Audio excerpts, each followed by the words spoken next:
ఈరోజు వైఎస్ఆర్ తెలంగాణ పార్టీని కాంగ్రెస్ పార్టీలో విలీనం చేస్తున్నందుకు రాజశేఖర్ రెడ్డి బిడ్డగా నేను సంతోషిస్తున్నా. ఎందుకంటే ఈ రోజు నుంచి వైఎస్ఆర్ తెలంగాణ పార్టీ కాంగ్రెస్ పార్టీలో భాగమై, కాంగ్రెస్ పార్టీ ఉన్నంత వరకు వైఎస్ఆర్ తెలంగాణ పార్టీ కూడా కాంగ్రెస్ పార్టీలో భాగమై ఉంటుంది. కాబట్టి వైఎస్ఆర్ తెలంగాణ పార్టీ నాయకులు, వైఎస్ఆర్ తెలంగాణ పార్టీ కార్యకర్తలు నాతో పాటు ఈరోజు చాలా సంతోషంగా ఇండియన్ నేషనల్ కాంగ్రెస్ పార్టీలో విలీనం కావడం జరుగుతుంది.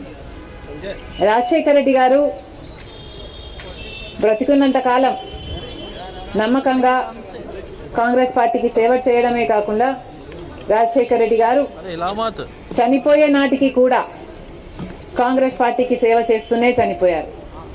ఈరోజు రాజశేఖర్ రెడ్డి బిడ్డ కాంగ్రెస్ పార్టీలో చేరుతుంది అంటే రాజశేఖర్ రెడ్డి గారికి చాలా సంతోషం, చాలా గర్వం కలిగించే విషయం అని నేను నమ్ముతున్నా. ఎందుకంటే ఈరోజు మన దేశంలోనే అతిపెద్ద సెక్యులర్ పార్టీ కాంగ్రెస్ పార్టీ. కాబట్టి కాంగ్రెస్ పార్టీ మన స్వాతంత్రం వచ్చినప్పటి నుంచి పునాదులు వేయడం దగ్గర నుంచి ఈ దేశాన్ని కట్టడం దగ్గర వరకు కాంగ్రెస్ పార్టీ హస్తం ఉంది. ప్రతి వర్గాన్ని కలుపుకుపోతూ, ప్రతి విశ్వాసానికి, ప్రతి ఫెయిత్కు నమ్మకం కలిగిస్తూ, ప్రతి సెక్షన్ ఆఫ్ ద సొసైటీలో కలుపుకుపోతూ ముందుకు వెళ్ళిన party Congress party. Congress party ముందు కూడా రాహుల్ గాంధీ గారి నాయకత్వంలో, ఖార్గే గారి నాయకత్వంలో ప్రజలందరికీ మేలు చేస్తుందని సంపూర్ణంగా విశ్వసిస్తూ, రాజశేఖర్ రెడ్డి గారి కళ, ఏ కళ అయితే రాజశేఖర్ రెడ్డి గారు రాహుల్ గాంధీని ప్రధానమంత్రిని చేయాలి అని మనస్ఫూర్తిగా కోరారో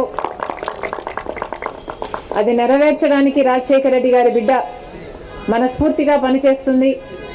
కాంగ్రెస్ పార్టీ రాజశేఖర్ రెడ్డి బిడ్డ మీద నమ్మకం ఉంచి తెలంగాణలో వైఎస్ఆర్ తెలంగాణ పార్టీ చేసిన త్యాగాన్ని గౌరవించి ఈరోజు రాజశేఖర్ రెడ్డి బిడ్డను కాంగ్రెస్ పార్టీలోకి ఆహ్వానించడం జరిగింది. ఆ ఆహ్వానాన్ని మేము మనస్ఫూర్తిగా స్వీకరిస్తూ కాంగ్రెస్ పార్టీలో ఈరోజు విలీనమవుతున్నాం. ఈరోజు నుంచి కాంగ్రెస్ పార్టీ ఏ బాధ్యత మా మీద ఉంచినా ఆ బాధ్యతను విశ్వాసంతో సంపూర్ణంగా నెరవేర్స్తామని నాతో పాటు వైఎస్ఆర్ తెలంగాణ పార్టీ నాయకులందరూ కూడా మనస్ఫూర్తిగా మాటిస్తున్నాం. Thank you.